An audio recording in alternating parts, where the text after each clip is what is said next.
Top quality और consistent performance के लिए सिर्फ सिल्वर पंप नाम याद रखना।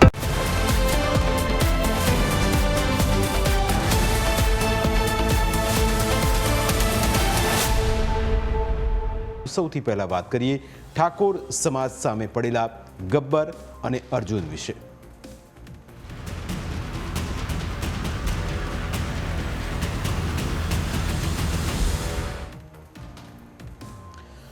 બનાસકાંઠામાં ઠાકોર સમાજના બંધારણ સામે પડનારા અર્જુન અને ગબ્બર ચર્ચામાં છે। ચર્ચાનું કારણ એટલું છે કે જાબડિયા ગામે ઠાકોર સમાજના ગાયક ગબ્બર ઠાકોરને ત્યાં હતો પ્રસંગ અને ભારે તામઝામ પણ કરાયો હતો। ભવ્યાતિ ભવ્ય રીતે કરાયેલા લગ્નમાં સમાજના બંધારણના નિયમો જાણી નેવે મૂકી દેવાયા, જેના પગલે સમાજના જ લોકોએ ગબ્બર અને અર્જુનનો વિરોધ કર્યો। સોશિયલ મીડિયા ઉપર તેમને સમાજમાંથી બહાર કાઢવા માટે માંગ ઉઠી। આખરે જાબડિયા ગામે ઠાકોર સમાજની બેઠક બોલાવવામાં આવી, જેમાં સાંસદ ગેનીબેન ઠાકોર ઓનલાઈન જોડાયા અને તેમની ઓનલાઈન ઉપસ્થિતિમાં જ ગબ્બર તેમજ અર્જુન ઠાકોરને 1 વર્ષ માટે સમાજમાંથી બહાર કરવાનો નિર્ણય કરાયો।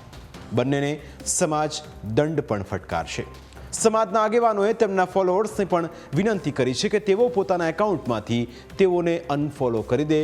આ ઉપરાંત નાત બહાર મૂકવાથી તેમની સાથે કયા વ્યવહારો બંધ કરાશે તે પણ સાંભળો।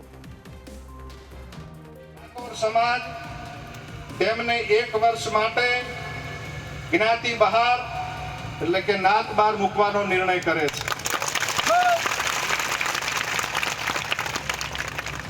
1 વર્ષ પછી સમાજના બંધારણ દિવસની ઉજવણી વખતે જાબડિયા ગામના ઠાકોર સમાજની ગ્રામ સમિતિ તેમને સમાજમાં પરત લેવાની વિનંતી કરે તો તે અભિપ્રાય ડીસા ઠાકોર સમાજ તાલુકા સમિતિના ધ્યાન ઉપર મૂકીને ગુણ દોષના આધારે સમીક્ષા કરીને નિર્ણય કરવામાં આવશે, એનો યોગ્ય દંડ કરવામાં આવશે।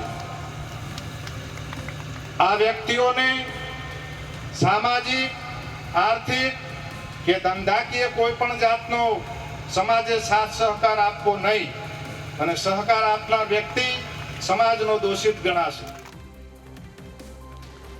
સાંસદ ગેનીબેન ઠાકોર હાજર નહોતા રહ્યા, પરંતુ તેમણે ઓનલાઈન સંબોધન કરીને ઠાકોર સમાજના આગેવાનોએ જે નિર્ણય કરશે તેમાં ટેકો આપવાની વાત કરી હતી।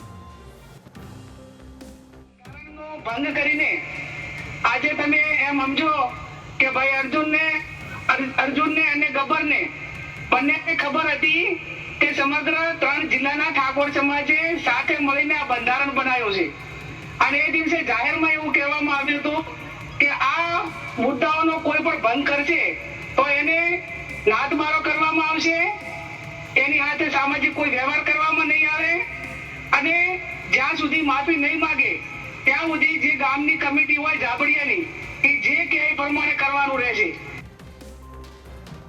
તો બીજી તરફ જે સમાજે કલાકારોને મોટા કર્યા હતા, એ સમાજ સામે ગબ્બર અને અર્જુન પડ્યા છે।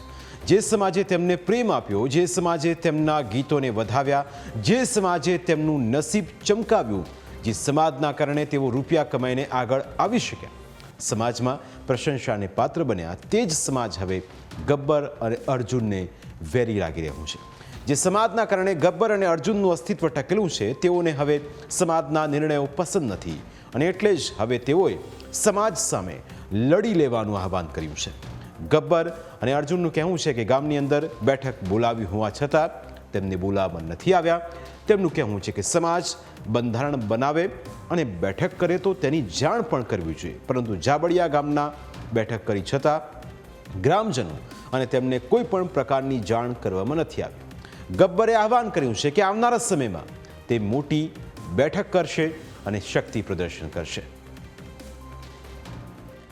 સમાજનું કોઈ બંધારણ તોડ્યું નથી અને અમારા ગામમાં કોઈ મીટિંગ થઈ નથી। જેના ઘેર લગ્ન હતા એ વ્યક્તિ અઠવાડિયા પહેલા આયોજન કર્યું હતું, પણ ગામના કોઈ આગેવાનો આવ્યા નહોતા।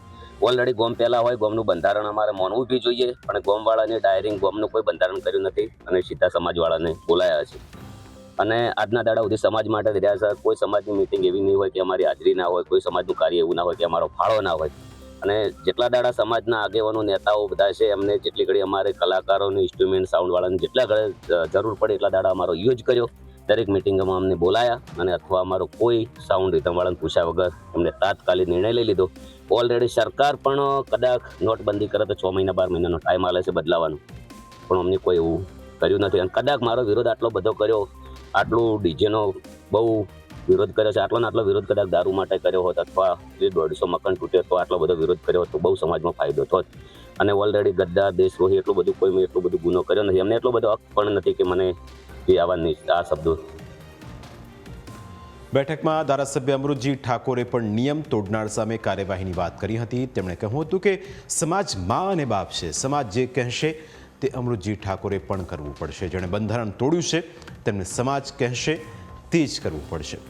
બીજી તરફ અર્જુન ઠાકોરનું કહેવું છે કે તેમણે સમાજનું બંધારણ તોડ્યું નથી. સમાજના બંધારણ સામે પક્ષે જાન લઈને જાઓ તો ડીજે ન લઈ જવાની વાત છે, જ્યારે તેમણે ડીજે કર્યું જ નથી, ફક્ત માતાજીના ગરબા કર્યા છે. અર્જુન ઠાકોરે એવો પણ દાવો કર્યો કે બંધારણ બન્યું હોવા છતાં બધે કાર્યક્રમો ચાલે છે, પરંતુ લોકોને ગબ્બર અને અર્જુન ઠાકોર જ ધ્યાનમાં આવી ગયા છે. એ બંધારણની અંદર એવું છે કે તમે ડીજે ઘરે વગાડી શકો, પ્રોગ્રામ કરી શકો, ગરબા કરી શકો, અને હાલમાં બધે પણ ચાલુ પણ છે. એટલે ખાલી સોશિયલ મીડિયામાં ગબ્બર ઠાકોર અને અર્જુન ઠાકોર દેખાય છે. બાકી કાલે અમે ઝોન લઈ જતા અમારા ભાઈની, ત્યાં 2 ઝોનો આવી હતી, તો હોમે પક્ષમાંથી 2 ડીજે આવ્યા. એ ગોમ પણ બનાસકાંઠામાં છે, જે ઝોનજી એ ગોમ પણ બનાસકાંઠામાં છે, અને અમે ડીજે નહોતા લઈ ગયા. એટલે ખાલી ગબ્બર ઠાકોર અને અર્જુન ઠાકોર દેખાય છે, બાકી બધું ચાલુ જ છે. લાઈવ પ્રોગ્રામ, ડીજે બીજે બધું ચાલુ જ છે. એટલે અમે બંધારણ વાંચી અને જે લાઈવ ડીજે કર્યું છે, એટલે અમારા બંધારણ વાંચ્યું છે કે અંદર તમે હોમા પક્ષમાં ના જશો, એટલે અમે કોઈ બંધારણ તોડ્યું નથી.